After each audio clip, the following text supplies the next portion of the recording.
Hey, what's up everybody? It's Ben and thank you for watching the Soar Skater Studio. Wanted to make this video to discourage you from doing a certain stretch that you may feel inclined to do and to show you some alternatives to that stretch. So there's this stretch that I see a lot of sore skaters do. I also see sore hikers do it. Pretty much anyone with sore legs, hips, and low back area is going to naturally gravitate towards this stretch because there are benefits to it and it feels really good, but it is so easy to do wrong, and that's why I want to make this video. And I do want to say that there is probably a right way to do this stretch because I have been directed to do this stretch in yoga classes. So you may go to a yoga class someday or whatever and be introduced to this stretch by a professional there.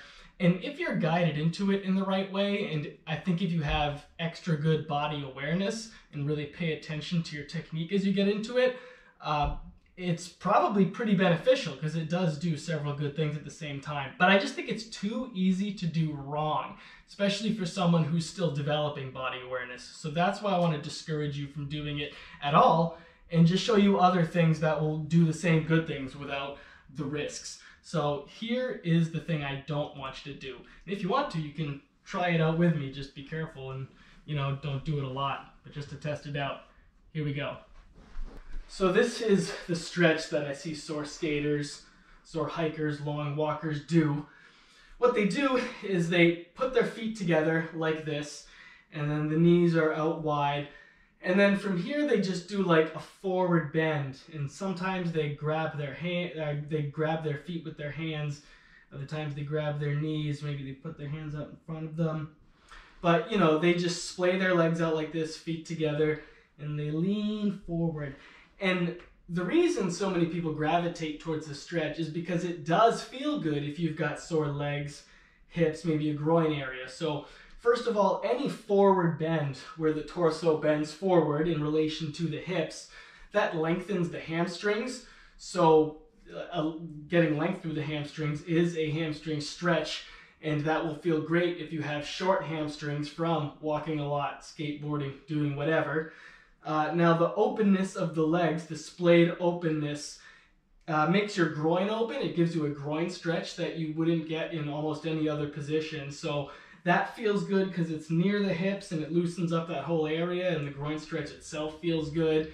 And then also, when you do forward bends, your lower back and your back in general might lengthen in some places. Now, one of the reasons I discourage you from doing this stretch is because it would be really easy to get into the forward bend with poor forward bending technique. So it'd be really easy to lengthen some parts of your back while contracting other parts, and then you come out of it and all of a sudden the things you've been contracting hurt so bad. And the reason it's easy to do this with poor technique is because you don't have a super solid base of support on the ground. So the only parts of me that are touching the ground right now are the sides of my feet and then parts of my butt cheeks, but not even my whole butt cheeks. And it's just not a lot of ground contact to work with. And that matters because in a proper forward bend, the core is involved a lot. So for example, this is a standard seated forward bend, and I don't go too deep into it. But here, I have a lot of contact with my ground. Like almost the entirety of the back of my legs is touching the ground.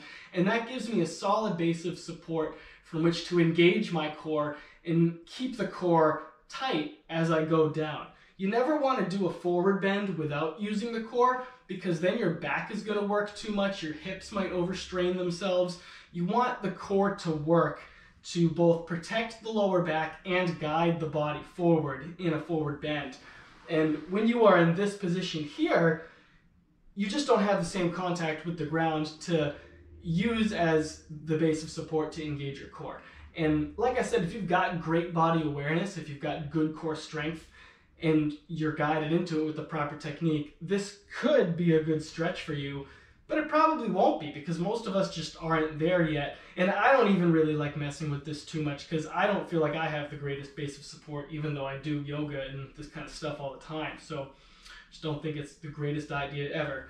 So one alternative that you might want to do is the standard seated forward bend. So just sitting down, feet out in front of you, butt on the ground, legs on the ground. I usually like to take a breath in to lengthen the spine, get tall, and then when I breathe out, just start to hinge the torso forward at the hips, keeping the back elongated the whole time, keeping the core tight the whole time.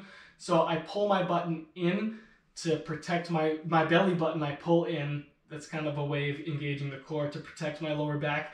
And I'm using the core to sort of push down and forward to guide the body forward.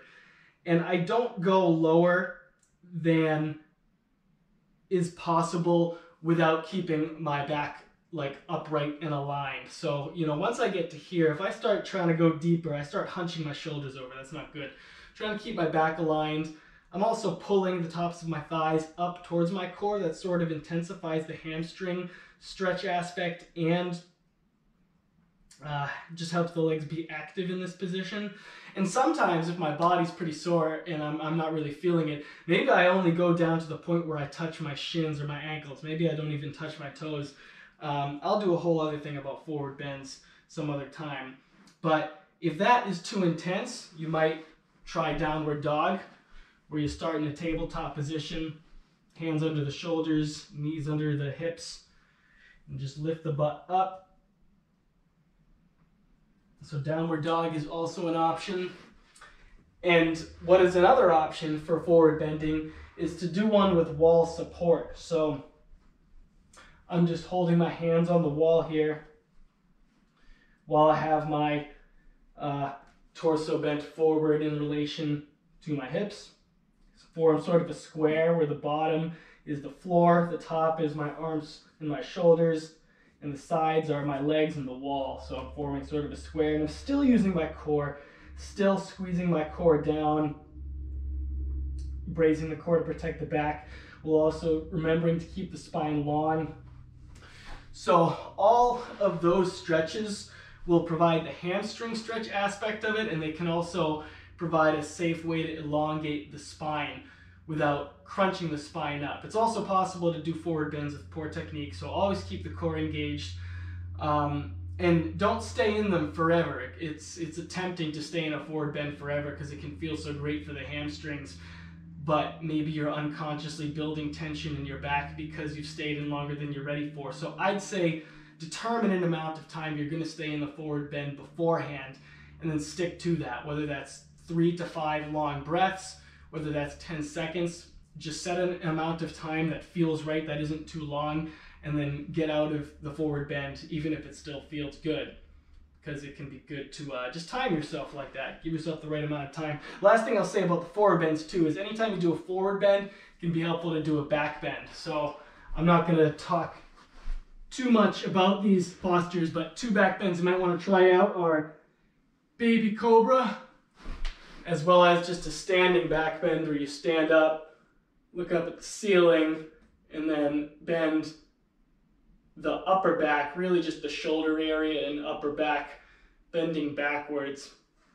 You can just maybe Google baby cobra pose or standing back bend pose and get some instructions on that. But I'll make videos about that in the future. It's good to counteract forward bending with backward bending to get both those motions so you don't overdo it in one direction. And the other pose that might be useful for you if you gravitate towards this stretch, this is for the groin stretching aspect of it, is just butterfly. So you'd put your feet together like we had in the first pose. You'd have your knees splayed out like you did before, but instead of bending forward, just lie down and breathe. In the nose, out the nose. Can allow the thighs and hips to relax slowly. Allow the knees to sink toward the ground, however much they're ready for. You know, you don't want to force it. And you can always use the assistance of pillows or something if you need one underneath your head, or even if you want to stuff them, you know, you could take a pillow or something like this cushion and put it under your legs on each side. If you're going to do it on one side, I'd recommend you do it both. So get 2 cushions. You could pretend I have 2 and it's, you know, they're both under my knees. If you need support that way, that's cool. But that's a way of getting the groin stretch aspect of that stretch.